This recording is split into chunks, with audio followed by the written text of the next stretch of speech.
And so these pharmacy benefit managers, they'll have what are called formularies. They're lists of drugs that are covered or not covered, and they steer people into the different drugs that they get paid higher rebates on. So maybe you've heard of rebates, maybe you haven't, but a rebate is basically just a kickback on higher cost drugs, usually specialty drugs. And so those rebates are paid back to the fully insured plan. They're not paid to the employer. On a self-funded plan, those rebates come back to the plan to help offset future costs. So that's one major difference between an independent pharmacy benefit manager, one that's not owned by one of the large insurance companies, and the three that I talked about. Gentry, welcome to the podcast, man. Thanks for coming on. Great to be here, man. You were standing in the wrong place at the right time, or the right place at the wrong time, because you were standing next to me at the APTA PPS conference, and I'm super shy, and I'll just start conversations with anybody, and I'm like, hey, man, where are you? I think I was like, where are you a PT? And you're like, well, I'm not. I'm like, okay, cool. Then why are you here? That's interesting. So how do you typically explain if someone like me were to ask you, like, what do you do, or where are you a PT? You're like, I'm not. What do you do? Yeah, after 20 years, I've had a lot of time to think of the answer to that question, Jimmy. So typically I tell people, and they're a little shocked by this, I think some of them, maybe not so much the PTs, but I just tell them I help people get away from the big bad insurance companies that, in my opinion, have destroyed our healthcare system. And obviously that causes a lot of curiosity, but that's my common answer now is, in the past, there weren't a lot of options, and I think there are more and more options becoming available. All right, that's what you do, but how do you do that? How do you help people get away from the big bad insurance company? Now we'll zoom in just a little bit. Yeah, for sure. So depending on the size of the group, right, it's harder when you don't have as many employees, but when you have around 100 or more employees, it opens up options to use third-party administrators that can adjudicate claims. You can really tailor your plan. You can get stop-loss insurance to protect your company. You can choose a pharmacy benefit manager that's not one of the big three that's owned by the insurance companies, or vice versa. So that's what I do, is I create tailor-made solutions when it comes to health plans. So if you're a clinic or a group of clinics with 100, we'll just draw a line at 100, an imaginary line at 100 or more, you get to see, now you can come in and create, or sort of get to start to choose your own adventure health plan for that organization? Yeah, that's right. So we've had 3 this year alone. One of my clients, Tim Spooner, a lot of people know him. He's kind of a pioneer here in Phoenix, Scottsdale area. He referred me to kind of his group, right? His practice group of, different business owners across the country. And so we're fortunate to work with several of them this year. And we moved them from a fully insured plan to a self-funded plan. 2 of them are in California, 1 up in Washington State, and we just finished up another one in Pennsylvania. So it's not state specific. We're licensed in all 50 states, can work, with anybody. So that's cool. All right. So what problems does this alleviate? I'm guessing cost is, if you talk cost, you got people's attention. But what other doors does it open? So I'm guessing, I don't want to put words in your mouth, but I'm guessing it reduces cost, or at least to maybe make risk a little bit lower. What else? Like, what are the things on the benefit side of doing this? What would you call this? Self-funded insurance for your company, for your organization? Exactly. So it's self-funded insurance, but you can go to a self-funded plan through what we call a BUCA, right? I'm going to use that term: Blue Cross, United, Cigna. Now, those are the big insurance companies across the country. But obviously, it does reduce cost. Usually, health insurance is the second or third highest line item on a company's P&L, and this helps, reduce that overall cost. It also improves the quality. There's a misconception in our country, unfortunately, that if I pay more, the quality is higher. Right. And in health insurance, it's actually the inverse of that. It's right. The surgeons that do something more are better at it. And so they can charge less versus charging more. Now, where the cost comes in is these hospital systems, they like to refer to their surgeons, and a surgery inside a hospital setting is much more expensive than a surgery in a ambulatory surgical center. So that's one of the benefits, and the quality is significantly higher. So not only does it reduce the cost, but it also improves the quality for the patients, and the members on the health plan. All right. So pros and cons of each approach. Let's just go make sure we'll stay with the basics before we go deeper.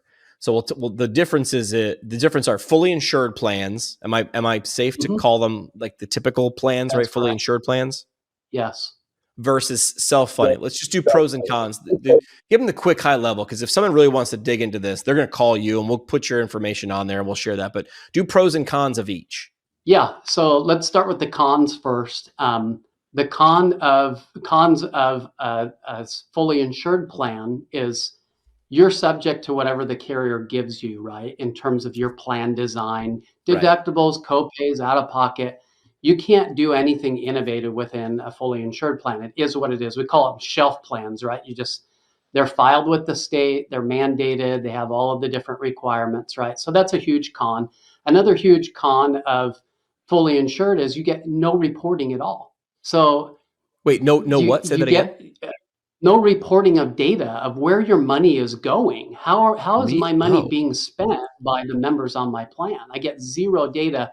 Now, with 100 or more employees, you get limited data, but you don't get full access to the data or the reporting in a fully insured plan. So why would that be important? Why is understanding that with so the business owner you're talking about, the person who's funding the health insurance, why would you want that information? And then why can't we get it? So in every other aspect of business, a business owner has access to how things are where costs are going. Sure. And if you don't know where costs are going, you can't control a cost. And so I think it's on purpose. I'm not going to go into conspiracy theories or anything like that, but you don't get reporting, and they hide behind HIPAA. The insurance companies say, well, if you have 100 employees, you could identify people and be discriminatory against them. That's not correct. That's not true. So a big downfall of a fully insured plan is you get very limited reporting. And because of that, you can't control where your dollars are being spent and the quality of it either. So, yeah, I mean, you mentioned that inverse proportion we hear that every once in a while. We definitely hear it every 4 years in terms of the U.S. is the biggest spender in healthcare, and we're 30th on the list in this, and 42nd, and 53rd. So that's definitely true. All right, so that's number one con: blind. I have no idea where this money is going. I just keep throwing money into a hole. I don't know how it's being spent, and then magically next year or the next time my contract is up, it costs more, and maybe I'm offered less. That's correct. So let me just give you one example of one of the plans that we worked with this year. We had an employee that was on a very high prescription drug. We would have never gotten this information from their fully insured carrier up in Washington State.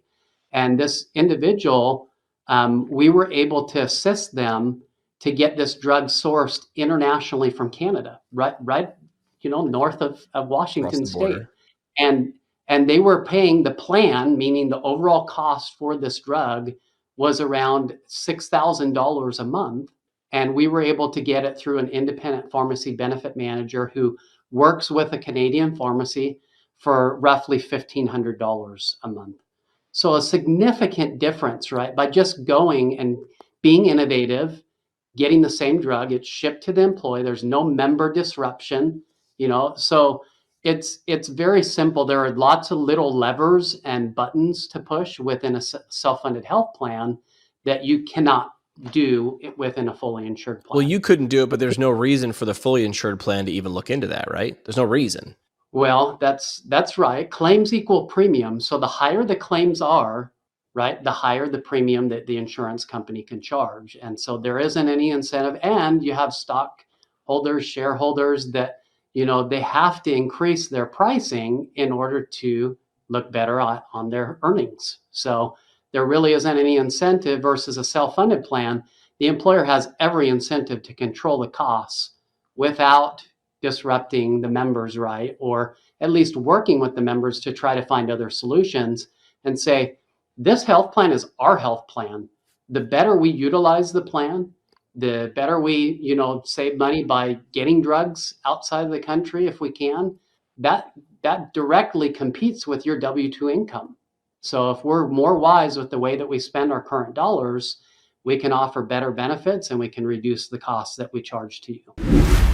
Physical therapists, if you're not up on blood flow restriction training, you're missing out. BFR, it's the future of rehab. Owens Recovery Science has the certification for learning BFR from the ground up. You'll get hands-on with the best tech, expert insights, and tools to deliver real results for your patients. Stop waiting.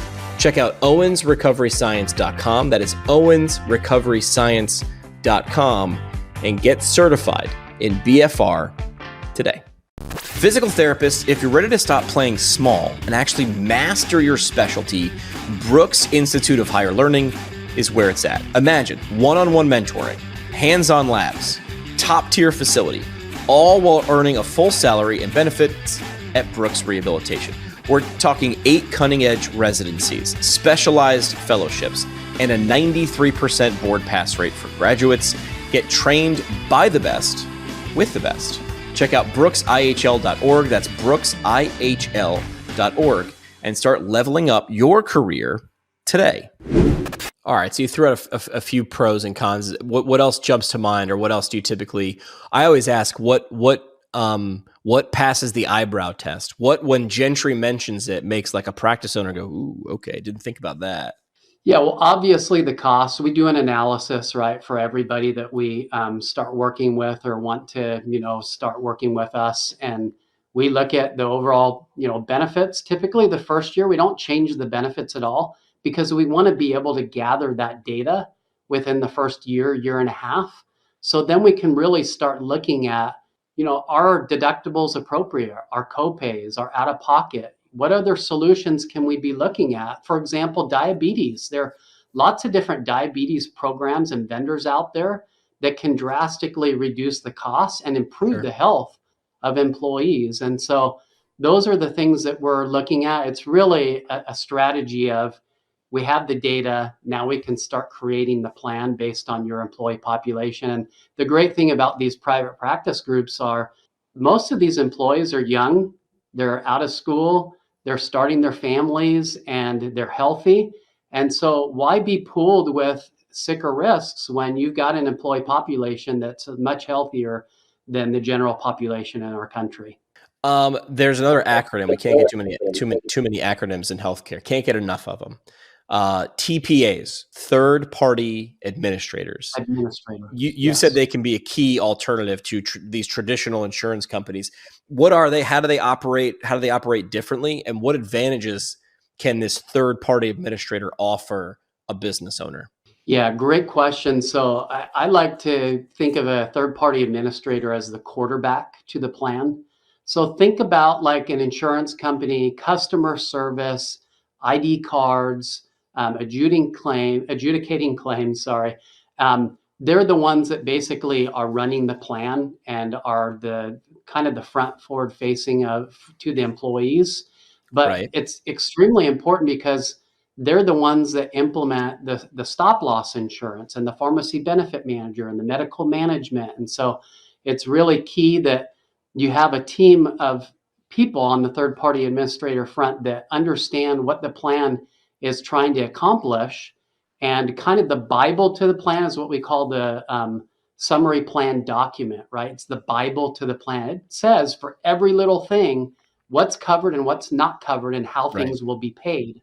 And so you've got your network, you've got your pharmacy benefit manager, stop loss, medical management. The TPA is the one that's in charge of managing and coordinating all of those different pieces, because what most people don't know, in your Blue Cross plan or your United plan, you have all of those different players right now. You just never see them, right?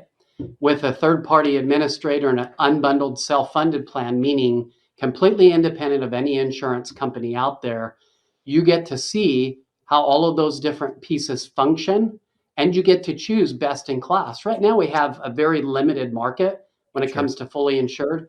Maybe in any state, you have 4 or 5 players. I can go out to 25 or 30 different stop loss carriers. There are hundreds of pharmacy benefit managers. So you're really opening up your field to other options instead of just 4 or 5. Okay. More acronyms, more letters. We went from TPAs to PBMs. Those are pharmacy benefit managers. You talked about an example of changing a cost from $6,000 a month for one employee to 15, right? So pharmacy benefit managers and stop loss protection, which you'll have to explain to me a little bit. Talk to me like I'm an idiot because this is a little out of my comfort zone, but I want to learn it. So PBMs and stop loss protection play crucial roles in controlling costs. Walk us through what those things are, how those elements work together, and where business owners can go wrong and right with their strategy. Yeah, so let's start first with stop loss insurance. So there are two different types of stop loss insurance. You have specific and you have aggregate. Specific is insurance on any one individual that has a catastrophic claim, right? Cancer, heart condition, serious back fusion, right? These high preemie babies, those are examples of a catastrophic claim on any one employee, or it could be a spouse or a child. And so you buy specific stop loss insurance to protect the business, the plan, from any one individual bankrupting the plan. So we use the specific stop loss to cover any one individual. And then we have aggregate or umbrella insurance in the case that we have lots of claims, just lots of claims from multiple individuals. So you're covering yourself from one individual and you're covering yourself as a whole using the aggregate insurance. Now, the insurance companies, when you get your renewal from a fully insured carrier, they increase your renewal on everything, right? The administration of the plan, pharmacy benefits, medical management. On a self-funded plan, your renewal is usually just on your stop loss. There may be some minor increases to the other pieces of the plan, but you're not getting a 10 or 15% increase on the full premium that you're paying. It's typically on just the stop loss. And you're also paying taxes, right, on your full premium. With a self-funded plan, you're just paying the taxes on the insurance premium for the stop loss insurance. So, and then there are different contracts, with a stop loss insurance. You have what's called 12/12, which is incurred in 12 months or paid in 12 months, or you have a 12/24. I know I'm kind of getting in the weeds here, but incurred in the first 12 months, paid in the full 24 months. So you have different contracts with a stop loss carrier because, as most physical therapy private practices know, when you submit that claim, it's not always paid immediately, or sometimes it takes a while for the claim to be submitted. So you want to make sure that you're covered by that stop loss agreement in case it gets filed at the end of the year and claims are filed like January, February, March. You don't want to be not having coverage and be exposed to those claims. So that's kind of a generality of what the stop loss serves as. And again, we have access to probably more than 50. I know I said 20. That's usually what we try to narrow it down to. But there's a lot of options when it comes to stop loss insurance. And our goal is to buy the least amount of insurance. So as the plan performs, we actually raise that deductible on the specific one individual. It's not the deductible that the employee pays. It's the deductible that the plan has as a risk, a cap. So on a 100 life group, you may have a specific deductible of anywhere from 50,000 or 75,000 per member that's on the plan, and then you have that aggregate umbrella insurance for the rest of the group. And you already sort of talked about PBMs. So that's a pharmacy benefit manager, how they come into play in terms of thinking creatively about costs. Is that like an accurate, that person's job is to think creatively or think more responsibly about costs? So maybe people have heard, maybe they haven't. FTC is actually suing a lot of the pharmacy benefit managers. We have 3 major pharmacy benefit managers that source 80% of all drugs in our country: Express Scripts, CVS, and Optum. And CVS owns Aetna.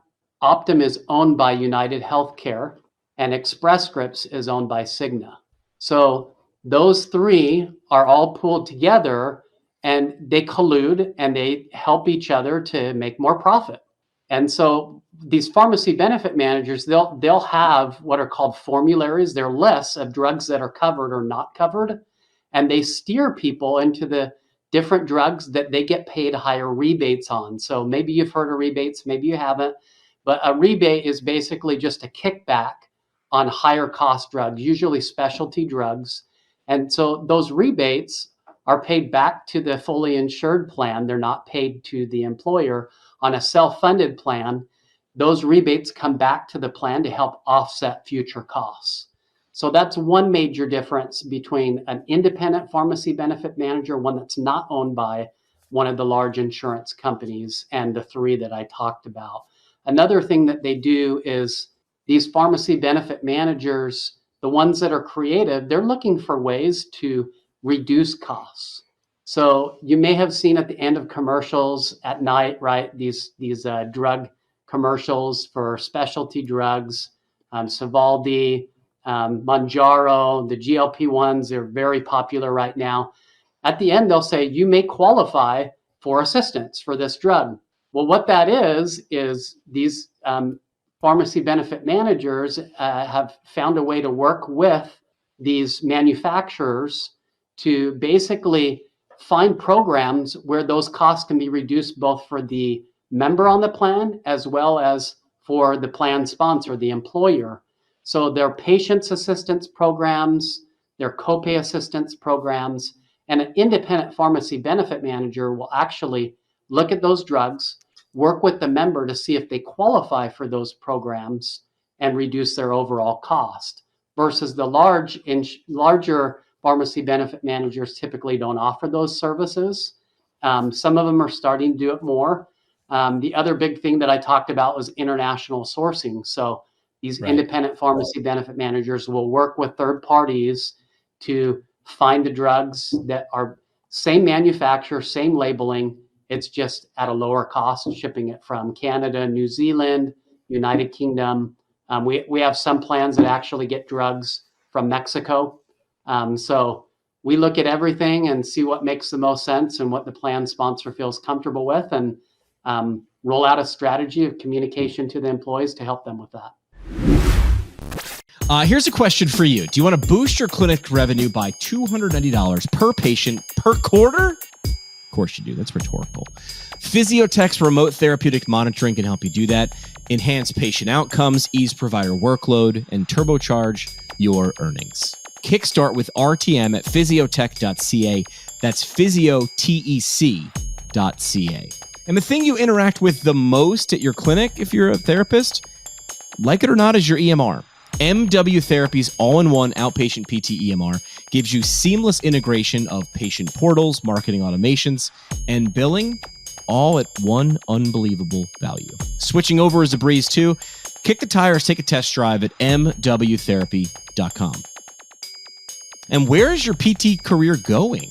It's not rhetorical, it's literal. Embark on extraordinary patient care adventures with Jackson Therapy Partners. Visit them at jacksontherapy.com. This is perfect for physical therapists eager to make their mark, to do what you want to do, where you want to do it.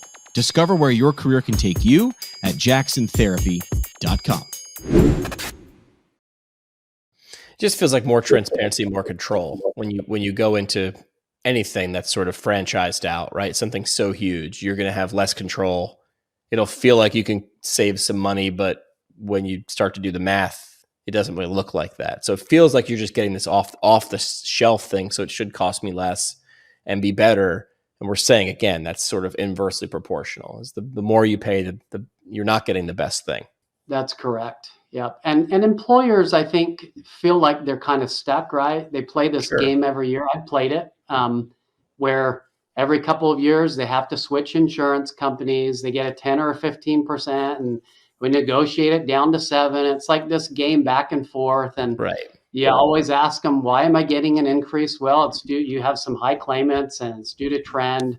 And a lot of employers just fed up with it. They're like, I'm tired of running on the rat wheel and I want to do something different. I want to have control and get information that gives me more control. And this is more of a necessary evil and a necessary annoyance. Like, not many PT practice owners open to practice to think about the third most expensive thing on their line item, which is health insurance for their employees. They want to offer this. They want to create a great culture, a great place to work, and they want to have motivated employees. And they've got to become an expert in this every time a contract negotiation begins or every time a contract ends and another one begins. And that sucks. But if you're one of these big companies, if you're one of those big three you mentioned, you're just going on math. And you knowing what else is being offered. So you're saying, this is my best offer, take it or leave it. Well, now there's these different options. So for business owners listening, we'll talk about real world impact. For the practice owners who are like, okay, either I need to pay attention to this or I've been hit with this. Health insurance costs are a huge line item. As you mentioned, I think you said the third most expensive one, typically. Second or third, Whatever, typically, two, yep. I'm against salaries and overhead. Yeah, and then health insurance. What's one immediate step practice owners can take to start gaining better control over those insurance costs? And then how can your approach that you're talking about make a tangible difference in their bottom line, their P&L statements? Yeah, this is going to sound like a kind of a strange answer. Okay. Get your broker to start looking outside of the BUCAs, the major insurance companies. There's lots of companies that are starting to develop, and even for smaller companies, right? Not just the 100 plus, but there are other companies that are coming to market that can be viable options, right?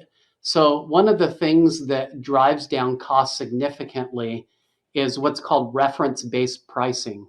So instead of having a network of doctors like Blue Cross, United, Aetna, or Cigna, you can actually work with one of these, I call them bundled, carrier owned solutions. And there are various ones in different states out there now where they can do what's called a level funded plan, where you're still paying a monthly premium into the plan. And then at the end of the year, you can look at how your plan has performed. You get limited data. It's better than what you get with the major insurance carriers, but it's still limited. But it's kind of a middle step, right? If you're not ready to go down the full self-funded plan that I've been talking about, there are other options kind of middle of the road called level funded carriers. And there are more and more coming about. You know, I was just at the Rosetta Fest Health Rosetta Conference a few months ago in DC, and there were probably 3 or 4 new ones that I'd never heard of before. So I think that that's something that, smaller groups, it's a solution that they should be looking at. The risk, there is no risk for them versus with a self-funded plan, they take on a little bit more risk on that specific deductible. So that would be just, you have more power than you think you have as a business owner. And you really need to start pushing these advisors and brokers like myself that may not be aware that there are other options out there when there truly are. Love it. All right. So if someone is out there nodding, number one, how can they get in touch with you? Like, throw out the easiest way, website, email. What would you tell people to call you? How do they get you? Yeah, the best way to get a hold of me is just send me a text on my cell phone, 480-518-3942. Email is simple, jdharris@mahoneygroup.com. And then my LinkedIn profile, it's Gentry with a J. So I'm the only Gentry Harris out there that I'm aware of. Smart man. All right, last thing we do on an episode, we call it the parting shot. What's your last idea, mic drop moment, soapbox statement you want to leave with the audience? What do you got? Yeah, so like I said before, I think business owners are the sleeping giant when it comes to healthcare. You have more power than you think you have, and don't be afraid to try new things. There are some things out there that can be damaging and not good solutions, but just find an advisor that has experience in self-funding. Ask them pointed questions, ask them for references, look on LinkedIn, talk to other PT, practices that are doing self-funding, and really do some homework, because at the end of the day, it's extremely advantageous. There is a solution to fix healthcare.